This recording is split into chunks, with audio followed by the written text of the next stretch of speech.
I'm Annie Laurie Gaylor, co-president of the Freedom from Religion Foundation. On this week's Freethought Matters, we'll follow my co-host Dan Barker to Oxford, England, where he debates whether God is a delusion before the Venerable Oxford Union Society.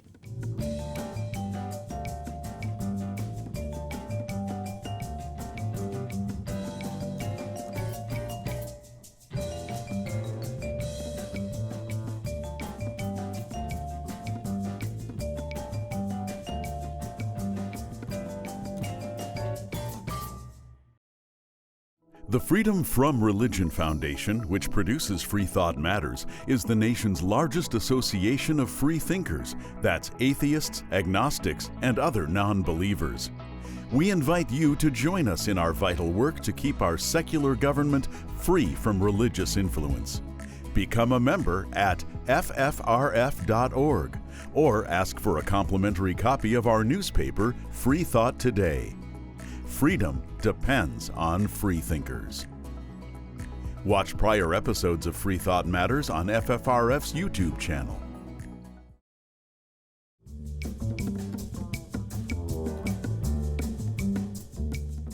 Welcome to Freethought Matters. I'm Annie Laurie Gaylor, co-president of the Freedom from Religion Foundation. And my guest today is usually my co-host, and that is Dan Barker, who is co-president with me of the Freedom from Religion Foundation. And we're going to talk about your trip, Dan, to Oxford to debate whether God is a delusion. And since you have, as you like to say it, lost faith in faith, you used to be an evangelical minister, you have done a lot of debates as an atheist on religion. How many? Since 1985, I've done 140 public, formal, moderated debates before an audience. And you were in Oxford once before, correct? In 2012, they invited me to debate, Does God Exist? And they invited me back again 11 years later. So who is they? The Oxford Union is the student group at Oxford. It's a very prestigious thing. They have this room which was like the forerunner of parliamentary procedure and all of that. So it was very, very British. You were not the only person debating on your side. Who else joined you? So it was a 3-against-3 affair. It was me and the sociologist Phil Zuckerman and then a popular atheist podcaster, Alex O'Connor. We were for the proposition that God is a delusion. On the other side was a Catholic cardinal, Turkson. He's from Ghana. There was a well-known Hindu author in India named Amish Tripathi. And then a Sikh, the member of the Sikh religion named Indarjit Singh, who is also a member of the British House of Lords. Well, it sounds like quite an adventure. It was a lot of fun. So let's take a look at your trip. When we think something is old in the United States, we tend to think of the Statue of Liberty or St. Augustine, Florida, but those are only hundreds of years old. European time scales are very different. In England, the town of Oxford dates back to the 10th century AD, 1,200 years ago, with evidence of teaching going on there around 1096. Oxford University is a collection of around 30 individual colleges, with the oldest 3, University College, Balliol, and Merton, each established sometime between 1249 and 1264. The host of our debate, the Oxford Union Society, was founded in 1823 by 25 Oxford University undergraduates as an independent forum at that time when freedom of speech was not universal. Now in its 200th year, luminaries that have spoken in these halls include hundreds of British politicians, such as Queen Elizabeth II, Winston Churchill, and Margaret Thatcher. Activists, including Desmond Tutu and Malcolm X. American presidents, Ronald Reagan, Jimmy Carter, Richard Nixon, and Bill Clinton. And academics, such as Albert Einstein, Stephen Hawking, and Richard Dawkins. The day before the debate, I met up with Phil Zuckerman, professor of secular studies at Pitzer College, we spoke in the courtyard of the Oxford Union. So this is your first visit to Oxford? My first visit to Oxford. It's beautiful, it's old, it's northern, it's gray. There's an austere vibe, and it feels good. Does it feel like you're in a Harry Potter movie? Feels like I'm in a Harry Potter movie for sure. And very different from Southern California and the Inland Empire and the Claremont colleges. Where you live then. Yeah. Are you ready for the debate? I'm excited. Yeah, Right. it's an honor. What's interesting to me is how 12 years ago when you were here, I believe the assertion was more like pro-God. You know, there is a God, or I don't know what it was. And so the fact that now, 12 years later, it's God, this house believes that God is a delusion, just kind of shows you how things have shifted.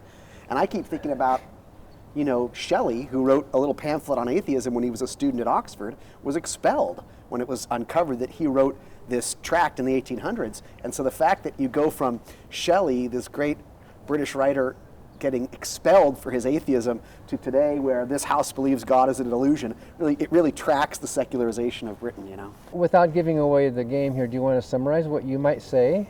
The key points I'm going to make are how I never understood how God is defined. It's always internally incoherent and it never quite works, so what are we even debating? The big point I'm going to make is sociological, which I think is rarely brought to these debates, because I'm not a trained philosopher, I'm not a trained, well, I don't believe in theology, so I don't believe there's any such thing as a theologian. But as a social scientist, I'm going to say, look, it's interesting that right now in the world today, the most God-believing countries are doing the worst. They have the worst crime, the worst poverty, the most corruption, worst human rights records, women's rights, et cetera, and the least believing societies today, the places where the majority of people don't believe in God, are generally doing the best, you know, in terms of well-being, healthcare, prosperity, you name it, human rights. So I'm going to say, you know, what's more likely? That there's a God who simply enjoys punishing his worshipers and rewarding those who don't believe in him, or there's no God, and that this is just a matter of human culture, civilization, psychology, economics, politics, which is more likely, and I'm going to try to make that point. And how does that prove that God's a delusion? I actually find proving God a delusion a little bit tricky. I think we are up against something because, you know, how do you prove something's not, that something doesn't exist? It's a harder task than proving it does, and it's the ones making the assertion that bear the burden of proof. Yeah. So we'll see how it goes. So I'm not a theologian either, although I used to pretend I was when I was a preacher. You know, we preachers could think we can at least pretend to our congregation that we have some special knowledge. Yeah. Nowadays, my line is that theology is a subject with no object.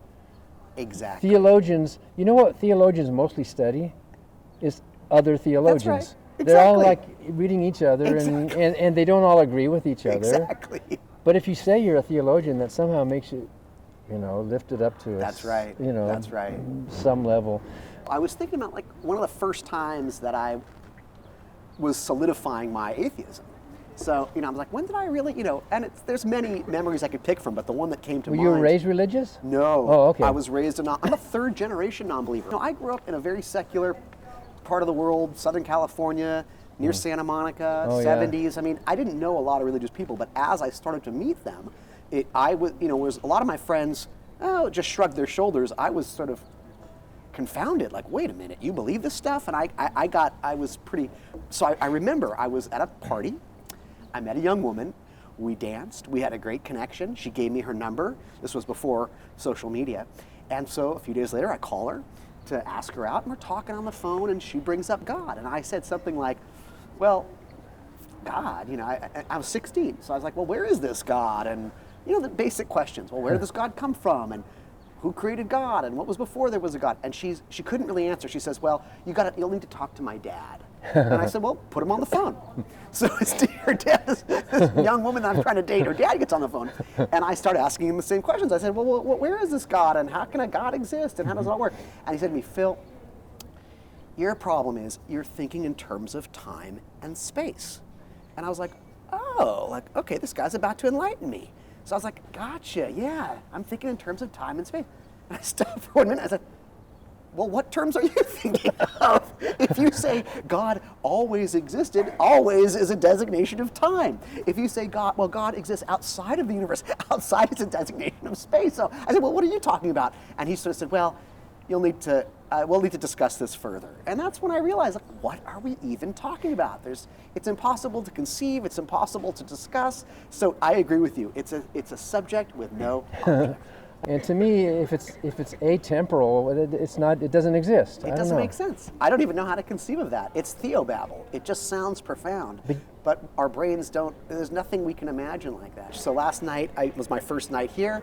There were some Pitzer students here studying abroad for the year. So we met at the King's Arms and some of their friends showed up, theology students. So they sat at the table and I right away said, so talk to me, what is this God you believe in? And their definitions were the most poetic, metaphorical, beautiful, bizarre. They went on and on in these circles of verbiage that, hey, I'm glad that you don't believe God is an angry man with a beard and a trident or whatever. That's fine. Like the Old Testament right, God. But it's still, what are they talking about? It just goes round and round in circles. Now, I'd rather have God believers like that because they seem like very nice people and they're non-dogmatic and they're not fanatical, but it's still, there's no there. Do you agree with the idea that in order for a claim to be true, it should be, at least in principle, falsifiable? Basically, that's how we try to make sense of the world. That's how we try to see if things are true or not. For example, I'll give you a claim that's non-falsifiable. The government is secretly hiding evidence of UFOs, and anybody who says not is part of that conspiracy. Huh. Well, now there's no way. So if I find a scientist who says, well, I worked in the labs for 20 years in New Mexico and there was no evidence of aliens, well, he's part of the cover-up. Well, I interviewed this, other person and I found, you could just go on. There's no way to disprove it. Hence, it's a kind of circular, I don't know if it's circular logic, but it's just not a way to establish truth claims. So you think God is not falsifiable? It depends how God is defined. Yeah. If someone says to me, God is love, okay. My response to that is, well, love is love. Why do we need, let's cut out the middleman. But if someone says to me, God is a being who visited me last night and told me how often I can jerk off, well, you've made a claim, we can falsify that. Like, well, show me the evidence. And if there's no evidence, I'm justified in not believing it. But the thing that I find is that most people who believe in God, it's an irrational belief, fundamentally. And so it's hard to respond to an irrational claim with reason. An unreasonable belief isn't going to usually be undone with reasonable argumentation. But I mean, that's not always the case. I have met people who read The God Delusion, a believer, and put it down a non-believer. So it does happen, but I think it's rare. So it's not like you and I were itching for a fight and we set up this debate to challenge. We were both invited. We were right? both invited. And this is my 140th public debate with a formal time moderator kind of thing over like 40 years. Wow. And never once have I actually set up a debate. It's always by invitation. Interesting. And sometimes people say, how come you're out there always pushing against God? And I say, well, we're invited. That's right. And if you're invited to speak your mind, why would you not? That's right. So it's not like we're barging into churches and dragging people out of the pews. You stupid people. We respect their freedom. That's right. But if they're inviting us to share what we think, then, well, I'm game for it, and you are too. And I always felt, Dan, for you, I mean, I've always been such a huge fan. I was into your stuff well before the big, famous horsemen showed up on the scene. I was reading your work well before Sam Harris, Richard Dawkins, Christopher Hitchens, any of them had their bestsellers. I remember even seeing you on Oprah. I mean, and when you watch that clip... 1984. Yeah, and you don't see an angry, frothing at the mouth guy who wants to destroy religion. I see a very earnest, kind, loving, moral person who wants to live a life of integrity. That's been, to me, your life's work. Is I have never felt like you're out to smash anything. I feel like you are out there to speak your truth, which is a truth of goodness and how to make life better and how to make society better. So I agree. I don't see you. You definitely are not the that stereotype of the angry atheist, I can maybe see it applied. Hitchens had a bit of a snarl sometimes. I thought it was brilliant. But I feel like you've always been the model of a kind of ethical atheist who simply is trying to protect our First Amendment rights and point out the ways in which religion creates problems. Yeah. Well, freedom of thought is freedom of thought for everybody, and as long as they're not actively harming people, and some of their teachings do. Yeah. If they're withholding medical care from their children because God told, well, then I think we would have a moral obligation to butt in. That's right. Or if they're actively harming civil liberties or something. But in general, live and let live is what I think. Absolutely. After the break, we'll see highlights from the Oxford Union Society debate on whether God is a delusion.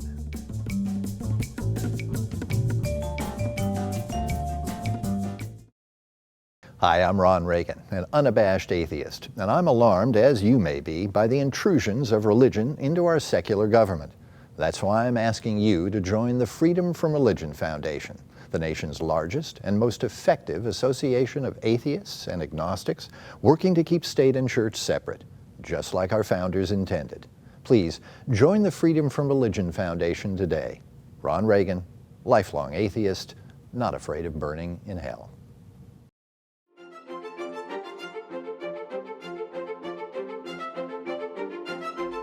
November 23rd, 2023 dawned gray and gloomy in Oxford, as is often the case in England. The dress code is black tie for presenters at the Oxford Union. I had brought my tuxedo and quickly remembered how to tie a bow tie.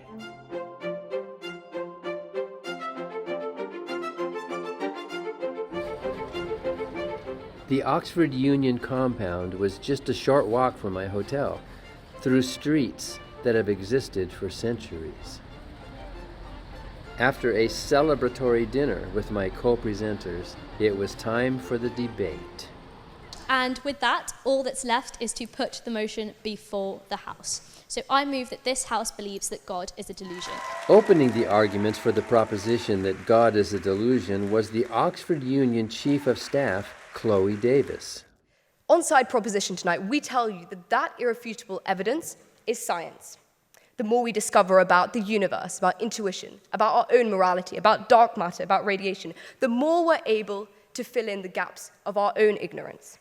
Till one day, we'll look back on ourselves now, just as we look back on those ancient Greeks who believed that when the heavens opened and the skies were pouring, that God was angry at them. We'll look back on ourselves now and think to ourselves, that was a delusion, and we were being irrational. The first speaker for the opposition, that God is not a delusion, was the chair of the debate selection committee, David Logan. Einstein famously said that what really interested him most was whether God could have created the world in a different way, by which he meant, why are the constants the way that they are? Why is it they take these particular values?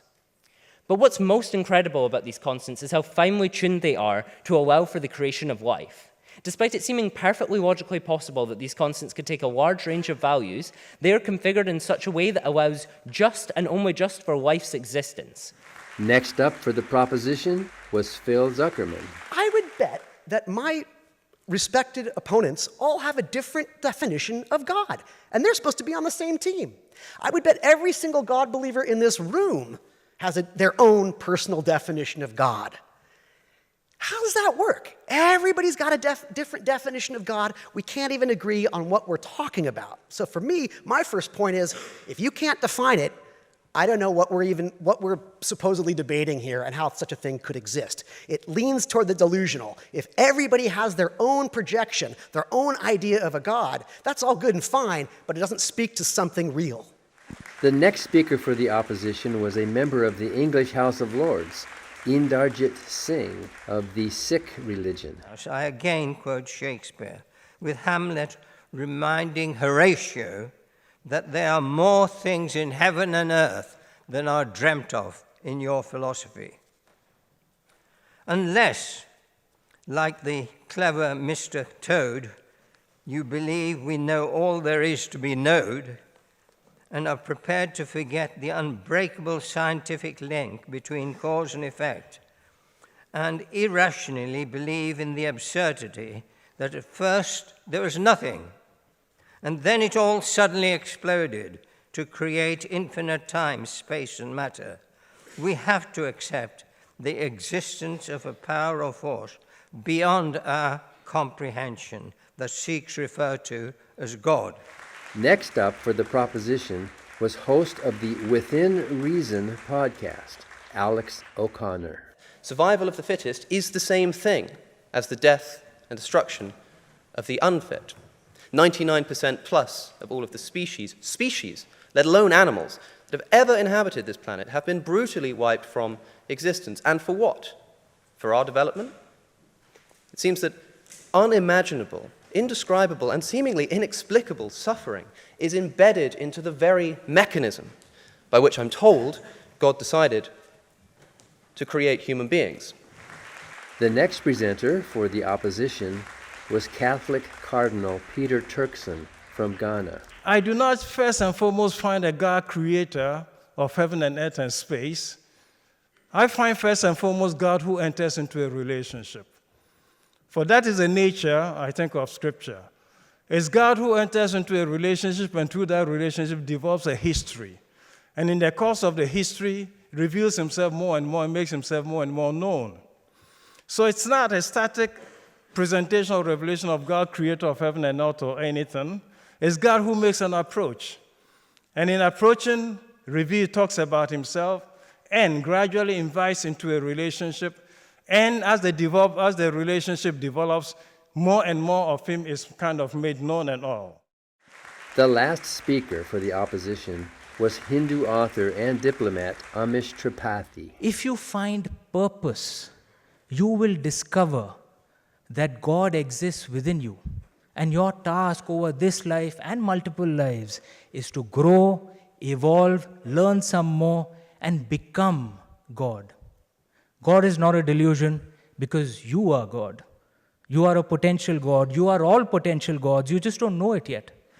Finally, it was my turn to rebut the arguments of the opposition. I now understand that God is a delusion because, as Phil mentioned very well, there is a lack of a coherent definition of a God. I mean, that should be the starting place.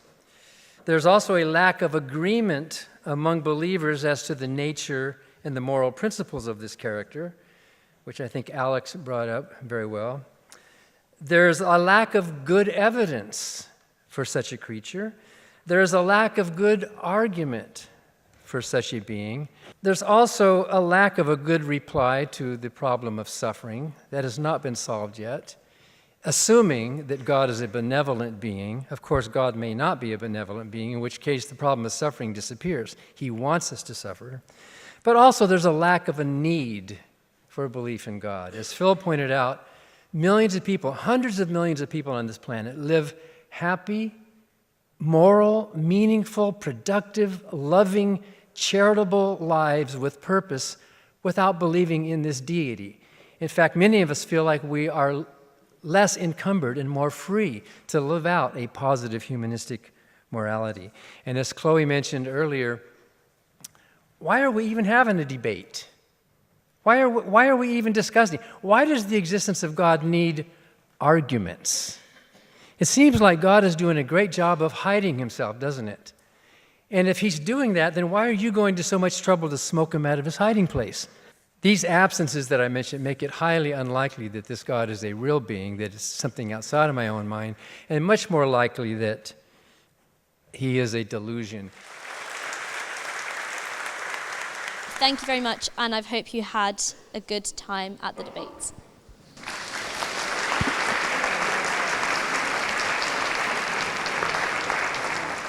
So Dan, it looked like a fascinating time. How did it go?